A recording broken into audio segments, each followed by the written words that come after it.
놀라운 합창단이 있습니다. 오늘 또 이렇게 멋진 찬송을 함께 부를 수 있고 또 네덜란드 독일 갔다 온 우리 오마석 형제님의 또 성찬 메시지도 들을 수 있고 또 간만에 처음으로 한 4, 5개월 만에 진짜 한 20명쯤 온 예배의 모습인 것 같습니다. 최소한의 인원만 우리가 오미크론을 피하기 위해서 최소한의 인원만 모였다가 이제 한꺼번에 다 모일 수는 없지만 이렇게 조금씩 올 수 있는 분들이 모여서 언젠가 보면 가득 차 있는 모습을 보게 될 거라 믿습니다. 자, 오늘 부활절 아침 모든 분들을 환영하고요. 제가 오늘 준비한 설교를 한번 올려보도록 하겠습니다. 잠시만 기다려 주십시오. 자, 혹시 몰라서 잠시 방역 좀 하겠습니다. 자.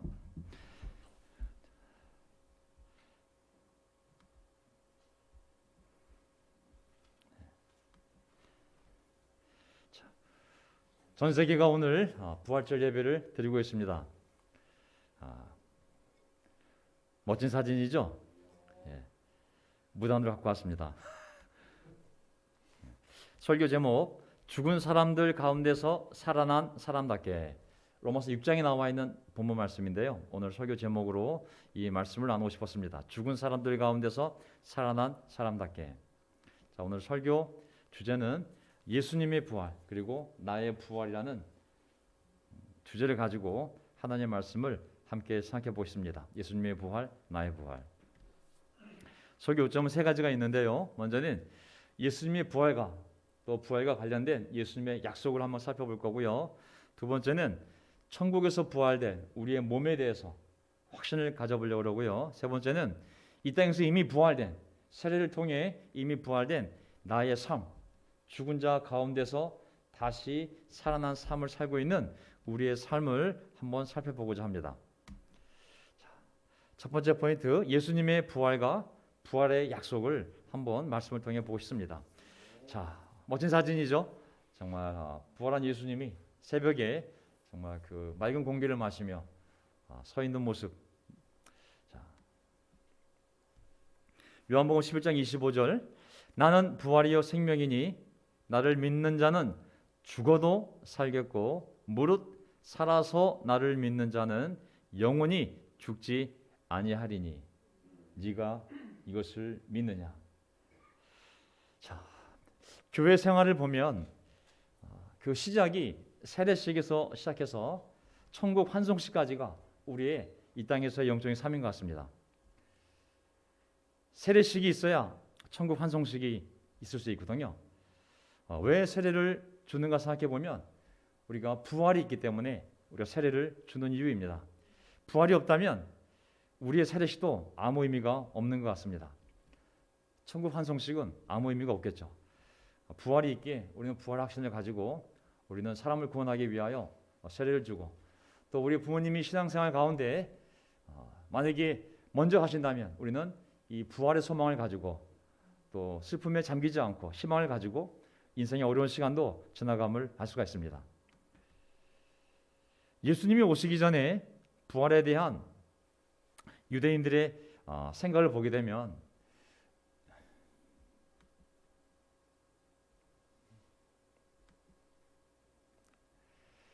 구약시대에는 사람들이 막연하게 삶, 죽음 이후에 어떤 세상이 있을 거라고 생각했지만 정확하게 그것이 무엇을 의미하는지는 잘 몰랐습니다.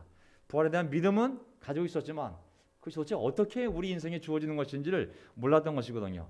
하지만 시간이 지나면서 사람들이 부활에 대한 좀 더 분명하고 구체적인 생각들을 갖게 됩니다. 참고로 오늘 내용은 성경 사전에 나와 있는 부활에 대한 개념을 정리한 글을 제가 요약을 해서 전하도록 하겠습니다.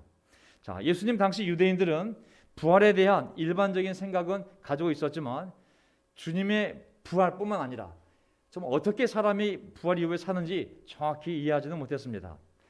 또 우리가 잘 알다시피 사두개파는 같은 유대교 전통 안에 있지만 부활 자체를 완전히 부인을 한 그런 종파였거든요. 로마서 10장 9절을 보게 되면 당신이 만일 예수는 주님이라고 입으로 고백하고 하나님께서 그를 죽은 사람들 가운데서 살리신 것을 마음으로 믿으면 구원을 얻을 것입니다. 여기 보게 되면 예수님을 주님이라고 고백하는 것뿐만 아니라 그 예수님을 하나님께서 죽은 사람들 가운데서 살리신 것을, 부활시킨 것을 마음으로 믿어야지만 구원을 받는다고 했습니다. 우리 구원에 예수님의 부활에 대한 믿음이 달려 있습니다. 저는 사실 교회가, 우리가 전하는 메시지가, 이 설교에 많은 다양한 주제들이 있지만 시간이 지나면서 성경적인 것에서 벗어나 좀 신학적이고 너무 상담적인 내용으로 가고 있는 것을 보게 됩니다. 어찌 보면은 저를 포함해서 설교자 개인의 주관적인, 또 경험적인, 또 개인의 희망적인 이야기를 우리가 때로는 진리처럼 전하는 실수를 할 때가 있습니다. 사실 우리가 몰라서 그렇지 아직 우리 사는 날들이 많이 남아있고 건강하니까 몰라서 그렇지 사실 죽음은 멀리 있는 것이 아닙니다. 우리 모두 죽음의 문턱에 서게 되면 부활의 믿음과 소망이 정말 얼마나 중요한지를 깨닫게 될 것이라 믿습니다. 죽음을 앞둔 자들에게 집이 소망이 되지 않습니다. 100억을 주겠다는 말이 위로가 되지 않습니다. 국회의원 자리를 제안해도 아무런 위로가 되지 않을 것입니다. 결국에는 부활과 천국만이 유일한 소망이 되고 위로가 됨을 알 수가 있습니다. 사랑하는 사람을 때로 우리가 보내야 할 때 그 과정 중에 가장 큰 위로와 소망은 부활밖에 없습니다. 저는 이른 나이에 30세 나이에 교회 전임 전도사가 되어서 지난 27년 동안 많은 장례식을 참석하기도 하고 또 집례하기도 했습니다. 저희 교회가 젊은 교회다 보니 부모님 세대들이 많은 장례식을 맞이하게 되었습니다. 중환자실도 가보고 요양원도 가보고 또 대개도 찾아가보고 임종 마지막에 있는 분들도 찾아보고 그 가족들과 함께 그 시간을 보내면서 무엇이 그들에게 위로가 되고 희망이 되는지 오직 부활과 소망 외에는, 부활과 천국의 소망 외에는 다른 위로의 메시지가 없습니다. 무엇이 우리의 정신줄을 그 순간 잡게 해주는가? 남은 유산인가? 재산인가? 아무 소용없습니다. 오직 부활과 천국에 대한 소망만이 그 시간, 그 어려운 시간을 겪는 모든 사람에게 유일한 희망과 위로가 됨을 알 수가 있습니다. 부활은 죽은 자가 다시 생명을 얻어 되살아나는 것을 말한다.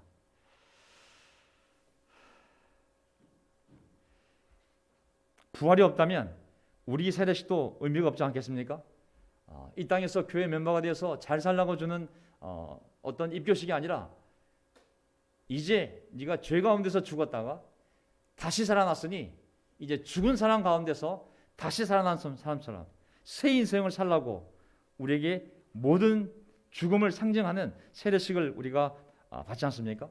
그리고 또 이제 부활하면, 이 땅에서 부활하면 육신은 언젠가 또 죽겠지만 너의 부활한 영혼이 하나님의 주 천국의 몸을 만나서 천국에서 영원히 살 거라는 희망을 그 세례식 통해 가는 것이라 생각합니다. 요한복음 6장 39절, 나를 보내신 분의 뜻은 내게 주신 사람을 내가 한 사람도 잃어버리지 않고 마지막 날에 모두 살리는 일이다. 하나님 아버지께서 날 이 땅에 보내셨는데 나에게 하나님이 한 사람 한 사람 다 보내주실 건데 구원받을 사람들을 아버지의 뜻은 뭐냐면 내게 주신 사람을 내가 한 사람도 잃어버리지 않고 마지막 날에 모두 살리는 일이다. 부활이 예수님의 목적이었던 것이죠. 뒤돌아보면 이 교회 안에서 여러분도 경험하고 저도 경험했지만 쉬운 세례는 하나도 없었습니다. 틴을 세례주던, 어른을 세례주던, 싱글을 세례주던 엄청난 전쟁이었음을 기억합니다. 세례 하나가 마귀와의 전쟁이었으며 의로운 사람의 부활을 막으려는 악한 영과의 치열한 싸움이었습니다. 예수님의 삶을 봐도 그 부활을 위해 얼마나 치열한 인생을 사셨으며 마지막까지 치열한 죽음을 맞이하셨는가. 세상에 이 부활을 가져오기 위한 예수님의 삶이 치열했던 것처럼 우리가 우리 주위에 있는 사람들을 부활시키기 위하여 얼마나 치열한 삶을 살아왔는지를 우리가 기억할 수 있습니다. 어떤 세례가 쉬운 세례가 있었습니까? 저는 지금도 기억하지만 특히 우리 부모님 세대의 세례는 한 세대 한 세대가 제가 정말 꼭 천국에 가서 그렇게 힘들게 세례받았던 그분의 부활된 모습을 꼭 보고 싶을 만큼 어떤 세례 하나도 쉬운 세례가 없었습니다. 정말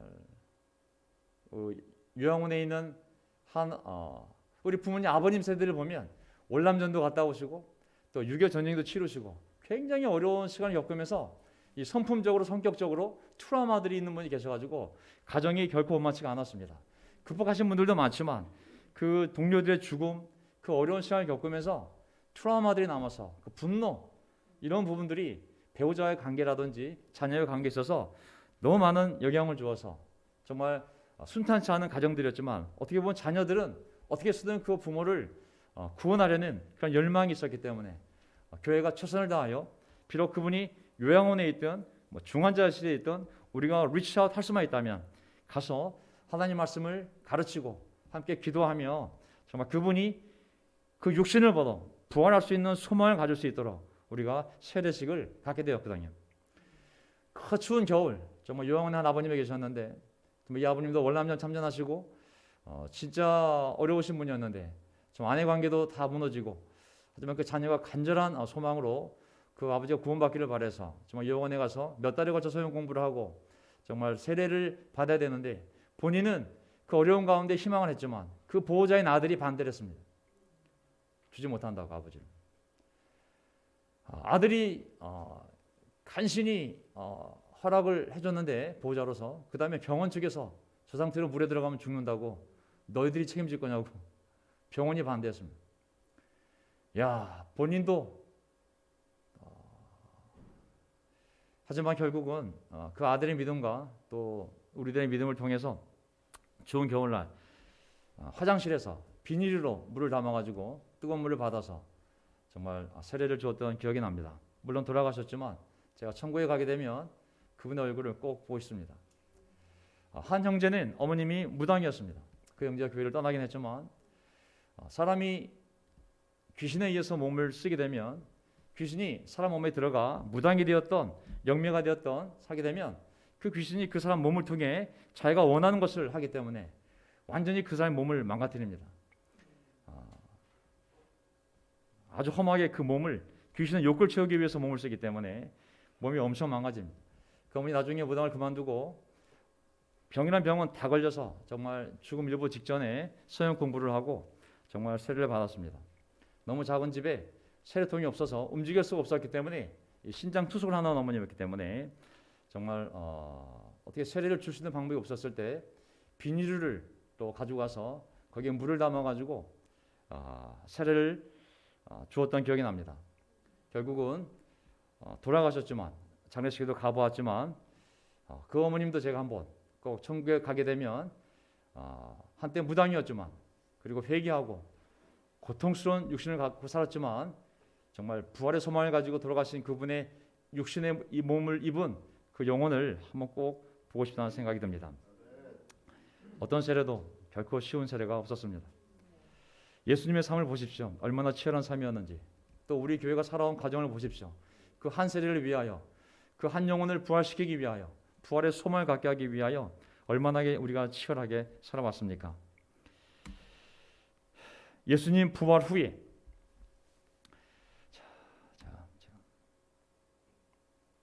마태복음 22장 29절 예수께서 그들에게 대답하셨다. 너희는 성경도 모르고 하나님의 능력도 모르기 때문에 잘못 생각하고 있다. 당시 유대인 종교 지도자들은 부활에 대해서 잘 몰랐습니다. 그 정확한 부활은 예수님만이 알려줄 수 있는 것이었거든요.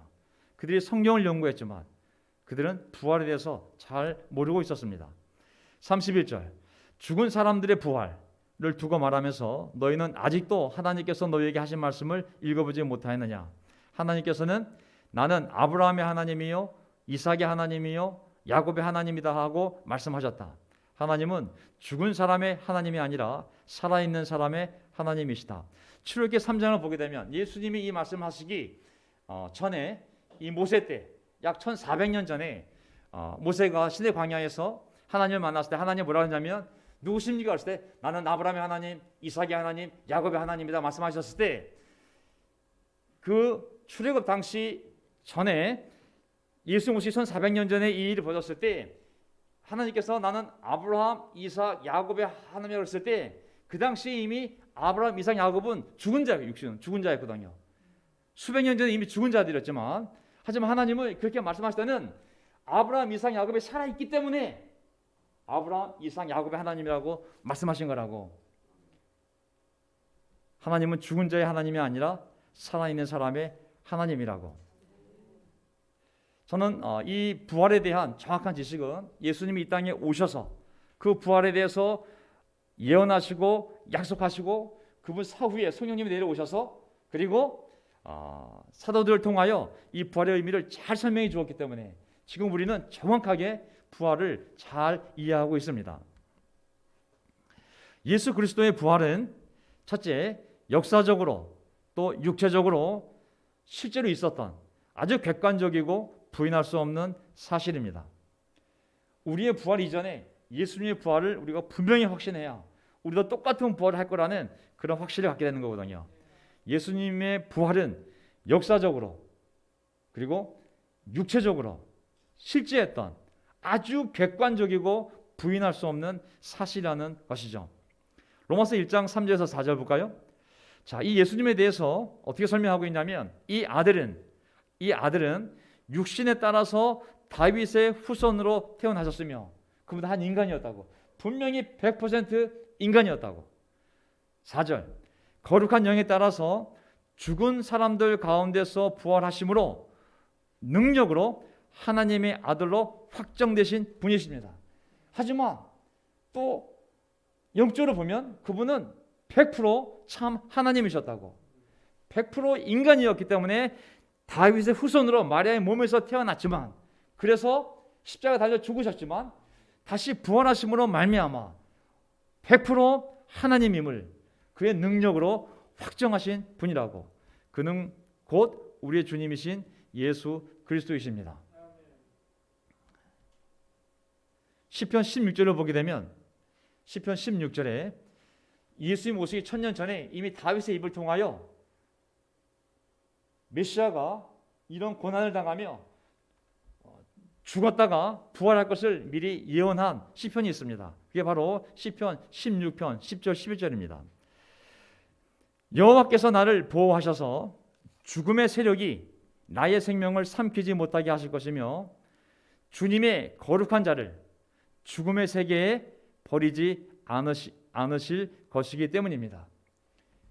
내가 십자가에 달려 죽는다 할지라도 죽음의 세력에 나의 생명을 삼키지 못하게 하실 것이며 주님의 거룩한 자를 십자가에 달리신 하나님의 아들을 죽음의 세계에 내버려 두지 않으실 것이기 때문입니다. 라고 미리 메시아가 십자가에 달려 죽지만 반드시 그 죽음의 세계에 머물러 있지 않고 죽음의 세력이 그를 삼킬 수 없다는 것을 미리 예언함으로 말미암아 그분이 부활할 것을 미리 시편에서 예언을 했던 것이죠. 자, 부활.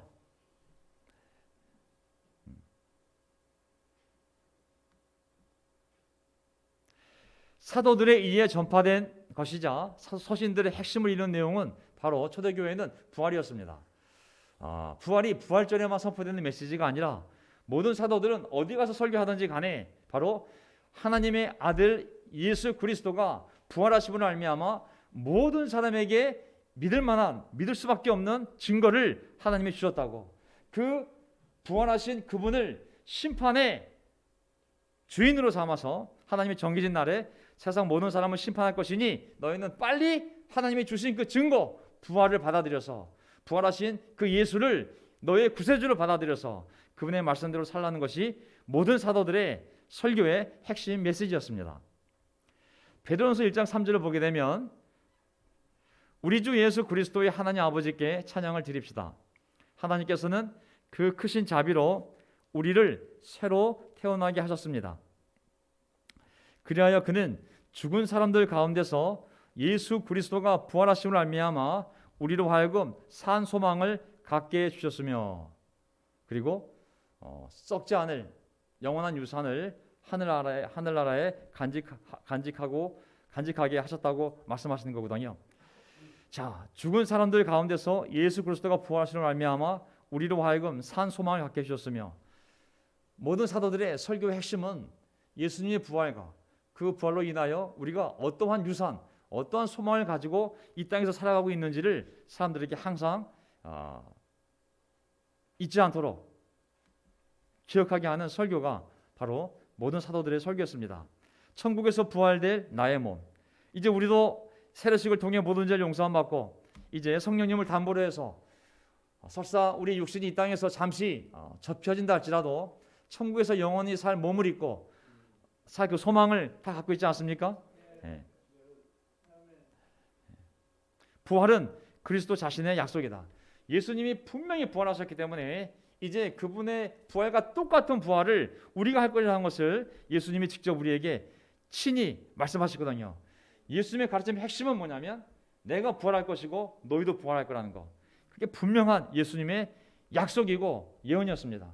내가 부활할 것이고 너희도 똑같이 부활할 것이라. 똑같이. 그게 바로 예수님의 약속의 핵심인 거죠. 요한복음 6장 39절 아까 보셨던 것처럼 하나님이 예수를 보낸 목적은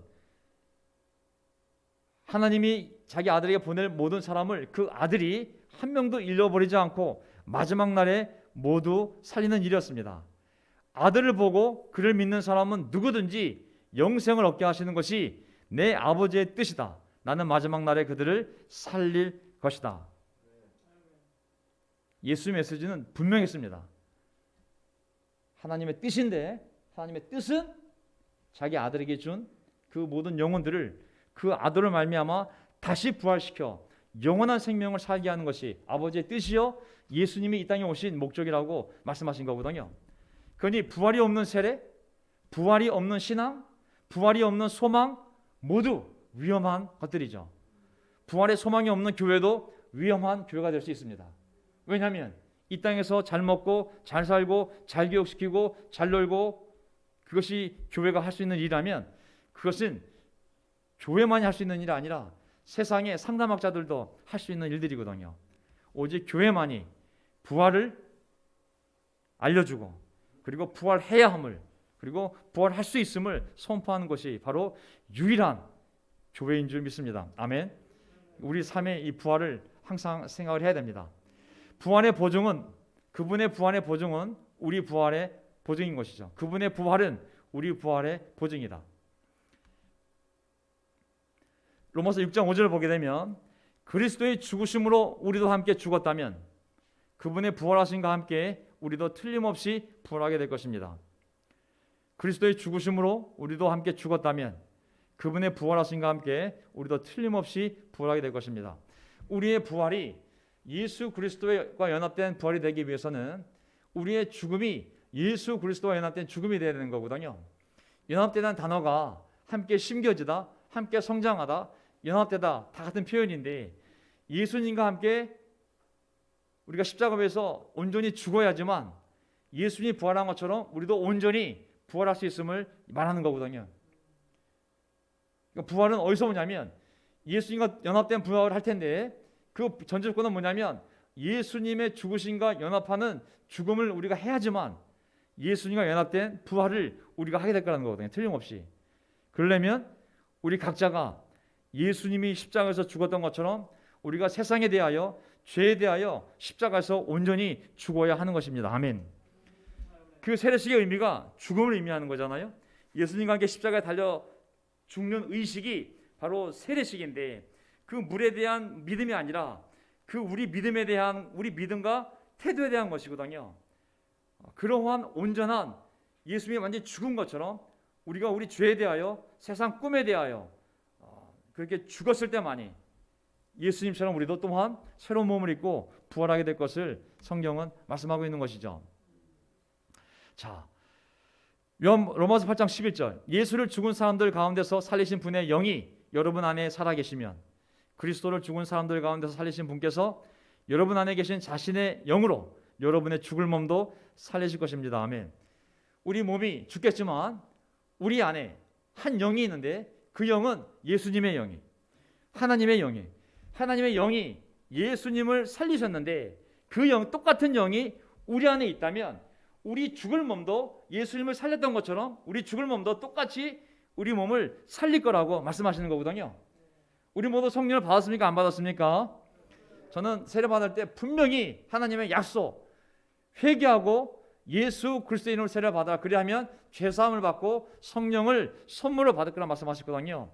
우리가 선물로 받은 이 영은 바로 예수를 죽은 사람들 가운데서 살리신 분의 영이기 때문에 그 영이 예수님을 부활시켰던 것처럼 우리 안에 계신 그 영께서 우리의 죽을 몸도 다시 살리실 것임을 우리가 믿는지 믿습니다. 아멘. 몸은 썩겠지만 먼지로 돌아가겠지만 하지만 천국에서 영원히 살 수 있는 몸을 그 성령님을 통하여 하나님 우리에게 주실 것을 저는 믿습니다. 부활이 없다면 믿는 자들은 참으로 불쌍한 존재가 될 것이다. 부활을 믿지 않는다면, 부활이 없다면 믿는 자들이야말로 참으로 불쌍한 존재가 될 것이다. 고린도서 15장 17절에 나온 말씀입니다. 보세요. 그리스도께서 살아나지 않으셨다면, 부활하지 않으셨다면 여러분의 믿음은 헛된 것이 되고 여러분은 아직도 죄 가운데 있을 것입니다. 19절. 그리스도 안에서 우리가 바라는 것이 이 세상에만 해당되는 것이라면, 그리스도 안에서 우리가 바라는 것이 이 세상에만 해당되는 것이라면 우리는 모든 사람 가운데서 가장 불쌍한 사람일 것입니다. 아멘. 그러하기 때문에 사탄이 하는 일은 뭡니까? 부활을 빼는 겁니다.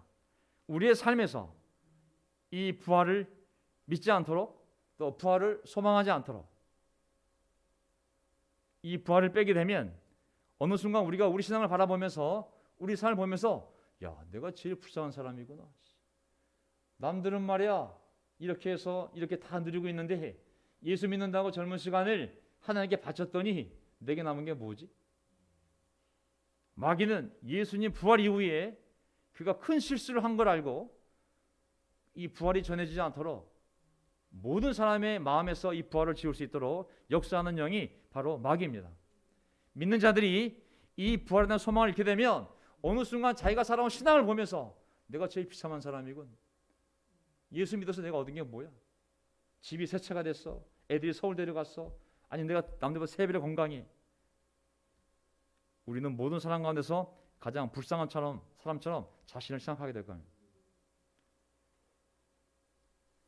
부활, 우리가 부활에 대한 확신을 가져야 되는 이유인 것이죠.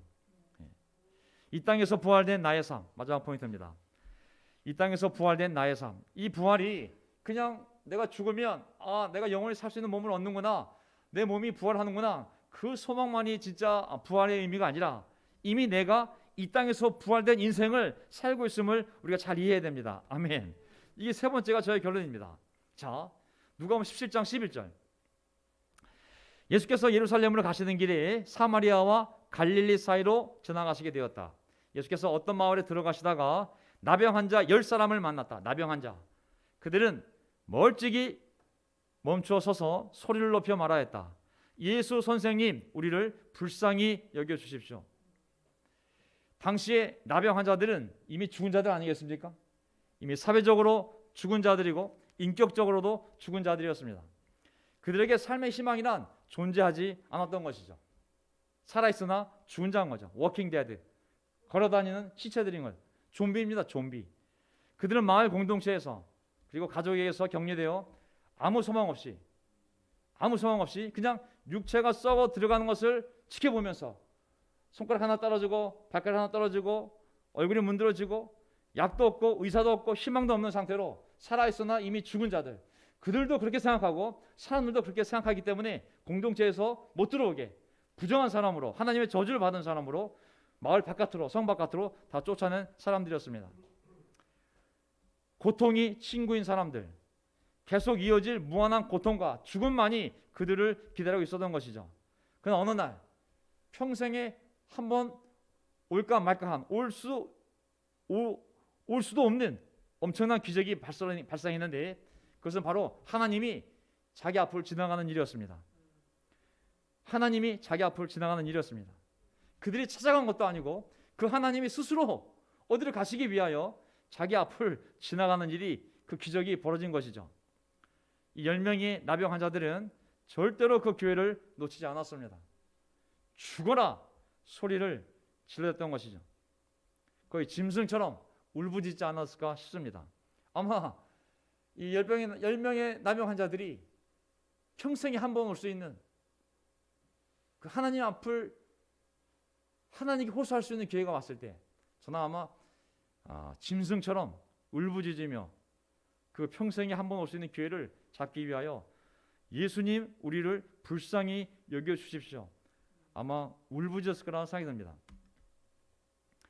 14절 예수께서는 보시고 그들에게 말씀하셨다. 자, 가서 제사장들에게 너희 몸을 보여라. 그런데 그들이 가는 동안에 몸이 깨끗해졌다. 그런데 그들 가운데 한 사람은 자기의 병이 나은 것을 보고 큰 소리로 하나님께 영광을 돌리면서 되돌아와서 예수의 발 앞에 엎드려 감사를 드렸다. 그는 사마리아 사람이었다. 그게 중요한 것이 아니라 그들이 가는 도중에 다 나았을 때 거의 부활한 삶이나 마찬가지인 것이죠. 진짜 거의 부활한 것이죠. 부활한 것. 새로운 생명을 받은 것이나 다름없었습니다. 뭐 감동의 도가니 없겠죠. 아마 미친 듯이 아마 소리 지르고 기뻐했을 것입니다. 정말 이 기적처럼 한순간에 나병이 다 사진 걸 깨달았을 때 그는 기적을 통하여 자신들에게 새로운 몸뚱아리가 주어졌음을, 그리고 새로운 생명, 새로운 인생이 주어졌음을 알게 된 것이죠. 그들은 어떻게 되었을까요? 죽음에서 되살아난 그들은 그 새 몸뚱아리를 가지고 그 새로운 인생을 가지고 어떻게 살았을까요? 예수님의 말씀을 잘 보게 되면 10명 가운데 오직 한 명만이 하나님께 영광을 돌리려고 돌아와서 예수의 발 앞에 엎드려 감사를 드렸다고 표현하고 있습니다. 17절 그래서 예수께서 말씀하셨다. 10사람이 깨끗해지지 않았느냐? 그런데 9사람은 어디에 있느냐? 하나님께 영광을 돌리러 되돌아온 사람은 이 이방 사람 한 명밖에 없느냐? 10명 중 부활한 10명 중 한 명만이 감사함을 갖고 있었습니다. 그 한 명만이 그 감사함을 표하러 예수님께 왔습니다. 감사함을 표현하지 않았던 나머지 9명의 인생은 어떻게 되었을까요? 하나님이 주신 그 새 몸, 새 인생을 가지고 정말 하나님이 원하시는 정말 후회 없는 그런 아름다운 인생을 살았을까요? 예수님의 질문을 보게 되면 그렇게 살지 않았을 것 같은 의미를 전달하는 것 같습니다. 9사람은 어디에 있느냐? 17장 19절 그런 다음에 그에게 말씀하셨다. 일어나서 가거라. 너의 믿음이 너를 구원하였다.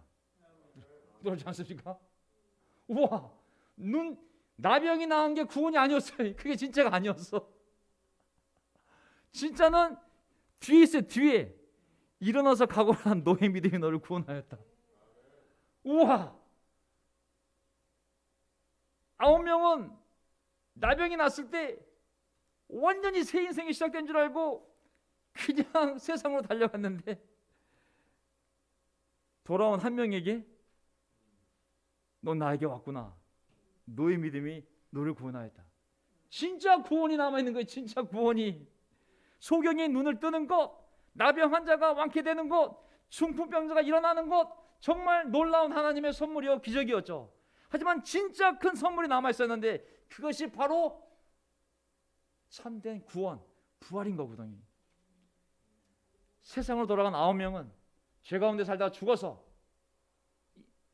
그가 맞이할 부활은 하나님의 심판 앞에 설 부활인 것이죠. 하지만 이 돌아온 한 명은 하나님에 대한 감사함으로 믿음으로 살았을 것이다 생각한다면 그에게 남은 것은 영원한 생명을 위한 부활이 그에게 남아있지 않겠습니까? 저는 우리 제자의 삶을 생각해 보면 정말 잘 생각해야 됩니다. 하나님이 준 이 새로운 인생 정말 놀라운 기회였죠. 이 안에서 많은 것을 누리고 정말 하나님이 아까 한 형제가 반수 형제가 무능하고 실력도 없는데 하나님이 복을 받아 잘 산다고 저 그렇게 생각하지 않습니다. 저 실력 있는 형제고 정말 박사과정을 밟고 있고 대한민국에 몇 명 없는 항공계 인턴이라고 믿습니다. 하지만 겸손하게 우리 자신을 표현한다면 정말 하나님이 우리에게 많은 복을 주셨습니다. 하지만 그게 하나님의 마지막 선물일까요? 진짜 선물은 무엇일까요? 바로 우리가 천국에서 영원히 그 복락을 누리며 사는 것이 진짜 하나님의 마지막 남은 구원인데, 그것을 보지 못하고 그냥 이 땅에서의 삶을 위해서만 살아간다면 정말 중요한 것을 놓치는 것이 아닐까요? 로마서 6장이 제 마지막 구절입니다. 6장 13절. 그러므로 여러분은 여러분의 지체를 죄에 내맡겨서 불의의 연장, 불의의 무기가 되게 하지 마십시오. 오히려 여러분은 죽은 사람들 가운데서 살아난 사람답게, 죽은 사람들 가운데 살아난 사람답게 여러분을 하나님께 바치고 여러분의 지체를 의의 연장으로 하나님께 바치십시오. 아멘. 야, 저는 우리 모두가 예수님과 연합되어 그분의 죽으심으로 말미암아 우리의 모든 죄가 용서되었고, 이제 그분의 부활로 말미암아 우리도 나병 환자가 새로운 몸을 입은 것처럼 그 죄에 찌든 그 영혼이 모든 죄를 용서받고 이제 새로운 삶으로 부활된 삶을 우리가 살고 있는 줄 믿습니다. 아멘. 아직은 불완전하지만 저는 이 부활된 삶으로 예수님께 돌아왔고, 그리고 지금 힘들긴 어려운 시간도 많았지만 그래도 이 부활된 인생을 여러분들과 함께 지금까지 살아가고 있는 중이라 믿습니다. 아멘. 그렇기 때문에 우리는 과격하게 인생의 변화를 만들 수 있었거든요. 저는 다른 교회에 아무리 놀라운 설교를 하는 사람들이 많이 있지만 저는 우리 삶에서 변화된 그 과격한 그 변화들을 나눌 때 정말 그것은 우리만이 가지는 삶의 힘이라고 믿습니다. 왜냐하면 죽다가 살아난 자였기 때문에 죽다가 살아난 자의 간증은 절실할 수밖에 없거든요, 사실은. 우리 지지난주에 송수 자매님의 간증이나 또 지난주에 우리 강수마 형제님의 또 간증이나 아니면 여기에 누가 올라오든지 간에 우리가 어떻게 세례를 받았으며 그 세례 위에 우리가 어떻게 변화되었는지 아는다면 거기에 복음의 능력이 있고 거기에 과격한 변화된 삶의 변화들이 우리 모두에게 있는 줄 믿습니다. 아멘. 저는 이제 이 부활된 삶으로, 정말 부활된 삶으로 뜨겁게 살아가고 싶습니다. 저는 예수님 안에 모든 좋은 것은 다 예수님 안에 있는 줄 믿습니다. 무엇을 먹든 마시든 무슨 일을 하든 예수님의 이름으로 하나님의 영광을 위해 이 부활된 삶을 가지고 살아가고 싶습니다. 아멘. 이제 5월이 펼쳐지고 있어요. 코로나도 끝나가고 어느 정도 정말 5월이, 이 엄청난 아름다운 계절 5월이 우리에게 다가오고 있습니다. 저는 이제 2년 동안 이 코로나 기간 동안 하지 못했던 많은 일들을 정말 선하기도 하고 멋진 꿈들을 이 부활된 인생을 가지고 주님 안에서 그 열정을 회복하고 정말 기똥차게 멋있는 인생을 살고 있습니다. 아멘. 이게 그냥 인생이 아니라 저는 죽은 자 가운데서 부활한 인생이기 때문에 그냥 종교적인 삶, 일주일에 한 번 교회 가는 삶, 그런 형식적인 삶이 아니라 정말 완전히 거듭난 죽은 자가 살아난 삶처럼 뜨겁게 열정적으로 하루하루를 소중히 여기며 가치 있는 일을 위하여 하나님의 꿈도 이루고 내 인생의 버킷리스트도 채워가면서 정말 하루, 일주일, 한 달, 1년을 최선을 다해 저는 아름답게 열정적으로 살아가기를 바라고 있습니다. 저 개인도, 우리 가정도, 한국의 교회들도 그런 열정을 회복하고 부활된 삶을 가진 자로서 완전히 영혼의 나병을 치료받은 깨끗해진 영혼으로서 우리의 생명의 날수가 하나님의 생명체에 며칠 남아있는지 모르겠지만 하나님이 허락한 이 날수 동안에 최선을 다하여 하나님의 꿈도 이루고 하나님 나에게 준 이 인생을 정말 멋지게, 정말 아름답게 살고 싶습니다. 오늘 부활의 아침, 주님 앞에서 우리는 아이들입니다. 벌써 오래전에 찍은 명동에 와서 주일학교 때 사진이지만 우리 모두 하나님의 모습에는 아이들입니다. 고민은 하나님께 맡기고 어려움도 주님께 맡기고 우리는 이 부활된 인생을, 이 땅에서 부활된 인생을 정말 최선을 다해 하나님의 선한 일과 우리의 꿈을 이루면서 살아갈 때 눈 깜짝할 사이에 천국에서 하나님 주시는 영원히 살 수 있는 몸을 입고 천국에서 다 함께 웃으며 잔치를 벌일 날이 곧 오리라 믿습니다. Reason. 오늘 설교 제목, 죽은 사람들 가운데서 살아난 사람답게. 오늘 주제는 예수님의 부활, 나의 부활이었습니다. 예수님은 본인의 부활을 분명히 약속하셨고 부활하셨고, 또한 우리에게도 너희도 똑같이 나처럼 부활할 거라고 말씀하셨습니다. 저는 천국에서 부활될 나의 몸을 확신하며, 이 몸은 언젠가 텐트처럼 벗어볼 날이 오겠지만 저는 영원히 살 그 몸을 생각하며, 동시에 세 번째 포인트, 이 땅에서 이미 부활된, 이미 나에게 새로운 생명을 주셨는데 이 생명을 가지고 열정적으로 아름답게 소중히 여기며 감사히 여기며 뜨겁게 형제자매들과 함께 살아갈 그런 날들을 기다리고 있습니다. 자, 제가 마지막 기도드리고 그리고 마지막 찬송 부르고 오늘 부활절 예배를 마치도록 하겠습니다. 아멘. 하나님 아버지, 감사합니다. 오늘 부활절 아침 저희 교회는 교회 이력을 따르지 아니하고 날마다 성찬을 하며 예수님의 죽으신가 부활하신가 다시 오심을 우리가 매주 성찬 메시지를 나누기 때문에 오늘만이 특별한 부활절이 아니라 매주가 부활절이요 매일이 부활절인 줄 믿습니다. 하나님, 세례받은 이후에 우리는 부활했습니다. 죽은 자 가운데서 살아났습니다. 죄 가운데서, 그 음행 가운데 속에서, 그 탐욕 가운데 속에서 정말 주체할 수 없었던 죄로 달려가는 폭주 기관차를 주님이 멈춰주시고 우리 육신 안에 들어오셔서 우리 인생의 운전자가 되어주셔서 성령님께서 우리 인생을 운전해 가시는 줄 믿습니다. 하나님, 다시 옛날의 삶으로 돌아가지 아니하며 우리는 어떤 어려움을 겪더라도 이미 죽은 자였기 때문에, 한 번 더 사는 인생이기 때문에, 덤으로 주신 인생이기 때문에 이 아름다운 인생을 주님을 위하여 또 사람들을 위하여 살아가고 싶습니다. 하나님, 이미 저에게 많은 걸 주셨지만 천국에 이미 부활된 몸을 입을 약속을 받은 자로서 후회 없이 이 땅에 사는 동안 정말 너무 멋진 인생을 살고 있습니다. 당신을 닮아가기를 원하고 또 당신의 마음으로 많은 사람들과 교제를 나누며 또 많은 사람을 구원하는데 저희 인생이 쓰이기를 간절히 바랍니다. 우리 자녀들을 너무 멋지게 주님의 마음을 닮은 사람으로 키우는데 저희가 쓰임을 받기를 바라고, 또 결혼해야 될 많은 형제자매들 우리가 잘 도와서 하나님이 준비해놓은 놀라운 짝을 만날 수 있도록 저희가 쓰임 받기를 간절히 바랍니다. 이 시간 우리는 모르지만 이 어두운 세상 가운데 하나님을 찾고 울부짖고 있는 많은 영혼들을 우리가 잊지 않게 하셔서 하나님이 그들을 구원하는데, 하나님이 그들을 교회로 데려오는데 우리의 몸뚱아리가 쓰임을 받기를 바라고, 우리의 재능과 우리가 가진 것을 쓰임 받기를 간절히 바랍니다. 하나님, 미지근한 삶이 아니라 뜨겁게 살기를 간절히 바랍니다. 우리 육신이 늙어가도 우리 마음이 더 뜨거워지게 도와주십시오. 이미 우리는 부활의 약속을 받은 자이기 때문에 두려움이 없습니다. 하나님 항상 새 포도주를 만들어서 새 포도주 부대를 찾아서 그 열정을 가지고 하나님을 사랑하며 사람을 사랑하며 하나님의 교회를 세워갈 영혼들을 불러 모으신 줄 믿습니다. 주님, 그렇게 교회들이 세워졌고 지금도 주님은 그렇게 교회를 세우고 계시고 그런 사람들을 찾고 계신 줄 믿습니다.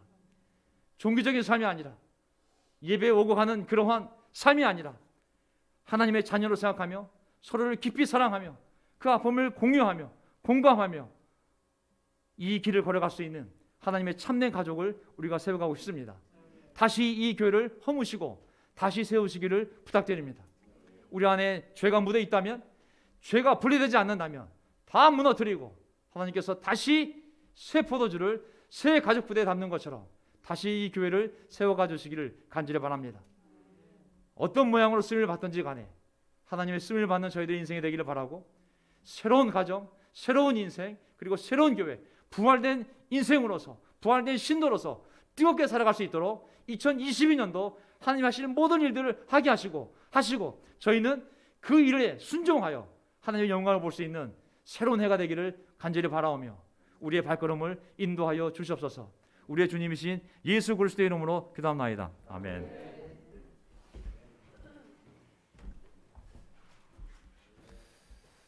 아멘.